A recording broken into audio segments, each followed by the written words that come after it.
Go yard. I got so much motherfucking design on right now. Break it down, bring it back, make it clap. I got 3 old thoughts, new block, where that thing. Bitches on my line, and you know they come straight. Hold up, what it not, 45, scope it cash like whoa. How you fucking with these hoes up?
Siapa yang tidak hadir?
Yang kedua itu untuk menggunakan cara-cara damai dan demokrasi untuk mewujudkan cita-cita politiknya.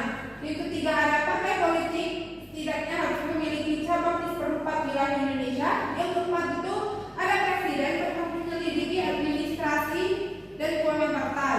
Yang kelima, presiden berhak membubarkan partai yang teridentifikasi berusaha merongrong politik pemerintah dan mendukung pemberontakan.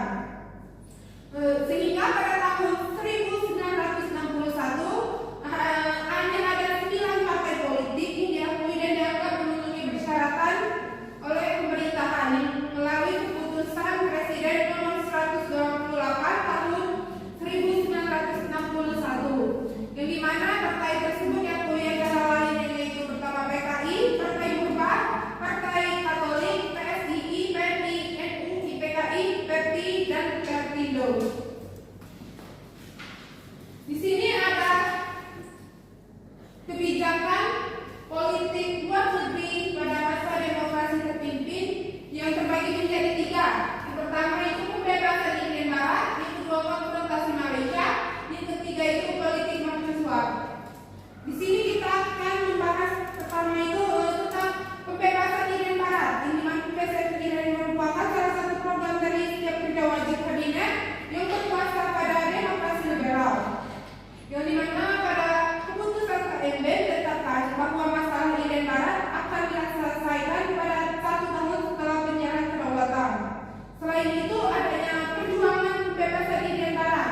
Yang pertama itu adalah perjuangan diplomasi, di mana perjuangan ini dilakukan secara bilateral namun gagal. Indonesia membawa masalah Irian Barat ke dalam forum internasional melalui konferensi Columbia April 1504. Yang kedua itu ada konfrontasi politik, yang dimana pada tahun 1956 secara sepihak Indonesia membatalkan hasil KMB yang diukuhkan dalam Undang-Undang Nomor 13 tahun 1956. Yang ketiga itu ada konfrontasi militer, yang dimana pemerintah Indonesia berencana untuk membeli senjata dari AS namun dialihkan ke negara Blok Timur. Yang ketiga itu ada konfrontasi ekonomi, yang dimana pada pembatasan utang-utang Indonesia yang oleh Belanda senilai 3.661 juta golden. Terus adanya konfrontasi Malaysia. Konfrontasi Malaysia ini terjadi pada demokrasi terpimpin. Kondisi pencabulan politik dunia didominasi dan pertentangan antara Amerika Serikat dan Uni Soviet. Kedua negara tersebut memiliki sistem politik dan pemerintahan yang berbeda. Kedua negara tersebut membangun sekutu mereka sendiri yang kemudian dikenal dengan nama Blok Barat dan Blok Timur. Pemerintahan Indonesia menolak mengingatkan diri kepada salah satu blok karena Indonesia memiliki karena politik. Yang ketiga itu ada politik mercusuar. Pada masa politik mercusuar ini, politik ekonomi semakin memburuk karena anggaran belanja negara setiap tahunnya terus meningkat tanpa diimbangi dengan pendapatan negara yang memadai. Menyebabkan membengkaknya anggaran belanja tersebut adalah pembangunan proyek-proyek mercusuar yang lebih bersifat politis daripada ekonomi. Politik mercusuar merupakan politik yang mencari kemegahan atau keindahan dalam pergaulan antara bangsa di dunia. Politik mercusuar di kalangan Presiden Soekarno karena menganggap Indonesia sebagai mercusuar yang mampu menerangi jalan-jalan negara Mepo. Nah, setelah ini kan itulah tadi penjelasan dari Ibu tentang demokrasi terpimpin yang politik. Selanjutnya kita akan masuk ke sesi kuis pertanyaannya. Sesi kuis. Siapa ada pena? Bentar. Pinjam pena. Pena tuh. Oke, di sini Ibu akan membuka 3 pertanyaan kuis. Siapa cepat menjawab akan mendapat poin tambahan dari Ibu. Soal pertama ya,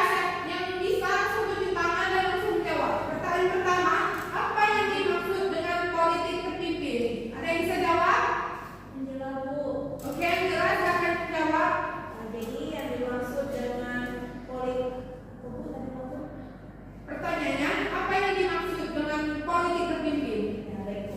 Jadi yang dimaksud dengan politik terpimpin ialah demokrasi terpimpin yang disebut demokrasi terkelola. Itu adalah istilah untuk sebuah pemerintahan demokrasi dengan peningkatan otokrasi dan menjadi bagian dari perkembangan demokrasi di Indonesia. Oke, baik, terima kasih kepada Anda. Tepuk tangan dulu untuk temannya. Boleh izin menambahkan, Bu? Boleh, silakan. Nadia, silakan tambahkan. Menurut saya maksud dari politik terpimpin itu kalau pengen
kelompok ya. Hari ini maju kelompok 1. Siapa kelompok 1? Saya Bu.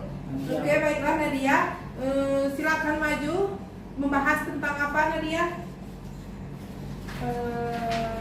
Bentar, saya buka buku dulu ya Bu ya. Ya Nadia, silakan. Ini Bu, tentang situasi politik setelah dekret Presiden 1959. Ya sudah, silakan presentasi di depan, silakan. Kelompok 1. Bu.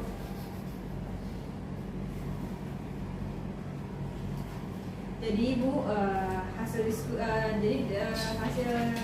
kami itu mengenai situasi politik setelah dekret Presiden tahun 1959. Jadi dekret Presiden 5 Juli 1959 ini mendapat sambutan baik dari masyarakat yang hampir selama 10 tahun merasakan ketidakstabilan kehidupan sosial politik.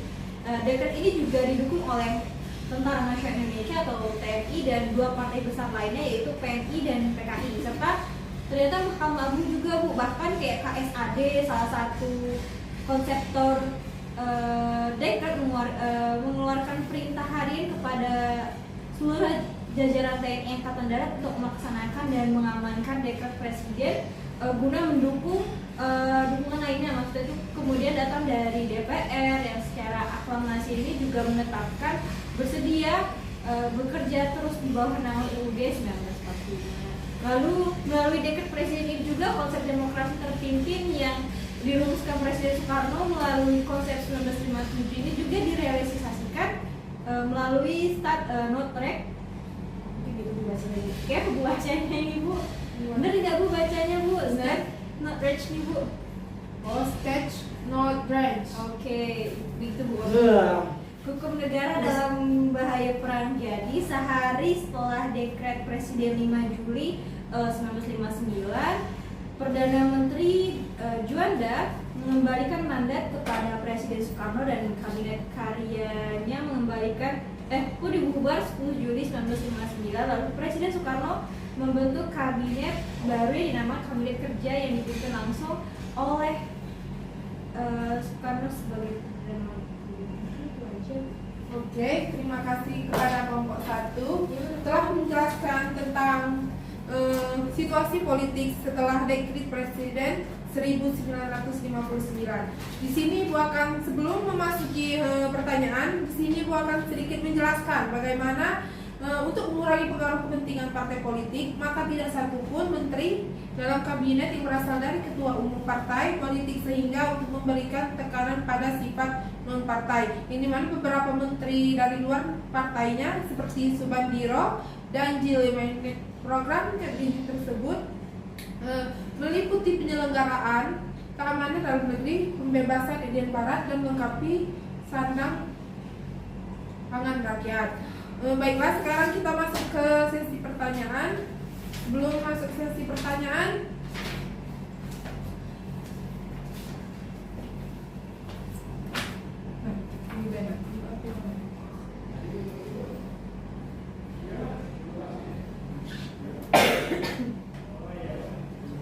sebelum memasuki pertanyaan, adakah yang ingin bertanya?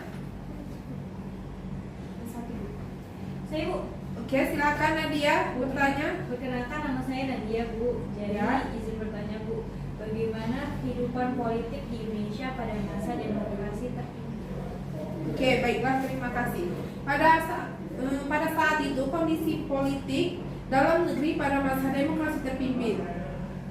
Demokrasi terpimpin yang menggantikan sistem demokrasi liberal berlaku pada tahun 1959. Pada masa demokrasi terpimpin, kekuasaan presiden sangat besar sehingga cenderung ke arah otoriter. Akibatnya sering terjadi penyimpangan terhadap Undang-Undang 1945. Itu tadi penjelasan dari pertanyaan Nadia. Apakah Nadia sudah jelas atau ada yang ditanyakan lagi? Sudah Bu, sudah cukup jelas. Terima kasih Bu. Apakah ada yang ingin bertanya lagi? Saya Bu, Silakan bagus, izin bertanya. dari pemaparan dari kelompok 1 dan dari yang Ibu paparkan, saya ingin bertanya Bu, Ya, silakan. bagaimana perkembangan politik pada masa demokrasi terpimpin? Baiklah.